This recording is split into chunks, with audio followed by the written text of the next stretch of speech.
જે સંવિધાનિક જગ્યાઓ પર રહીને દેશના ગૃહમંત્રી અમિત શાહ દ્વારા જે સ્ટેટમેન્ટ આપવામાં આવ્યું છે, તેમણે કીધું કે દેશમાં ફેશન બની ગઈ છે આંબેડકર આંબેડકર આંબેડકર આંબેડકર કરીને એટલી વખત જો ભગવાનનું નામ લીધું હોય તો સાત પેઢી એમનો સ્વર્ગ મળી જાય, 7 પેઢી સુખી થઈ જાય જેવું વાહિયાત નિવેદન કર્યું છે, જેનો અમે સખત શબ્દોમાં વિરોધ કરીએ છીએ।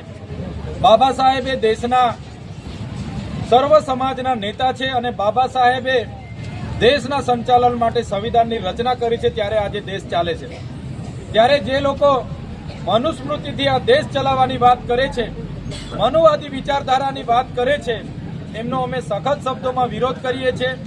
દેશના ગૃહમંત્રી અમિત શાહ પોતાની માફી માંગે, દેશ સામે પોતે માફી માંગે અને પોતે રાજીનામું આપે એવી અમે માંગ કરીએ છીએ। સાથે સાથે આવનારા દિવસોમાં ગુજરાત સહિત સમગ્ર આદિવાસી વિસ્તાર અંબાજીથી ઉમરગામ સુધી જ્વલંત કાર્યક્રમો આપવામાં આવશે।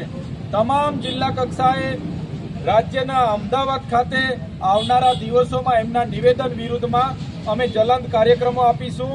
સાથે સાથે જ્યાં સુધી દેશના ગૃહમંત્રી જાહેરમાં આવીને માફી નહીં માગશે ત્યાં સુધી સમગ્ર ગુજરાતમાં કાર્યક્રમો અમે યોજીશું। તેમાં ધરણા થશે, પુતળા દહન થશે, રેલીઓ થશે, પદયાત્રાઓ થશે। સંવિધાનને બચાવવા માટે અમારે જે પણ કરવું પડશે એ આવનારા દિવસોમાં અમે કરીશું। જય સંવિધાન, જય ભીમ, જય ભીમ।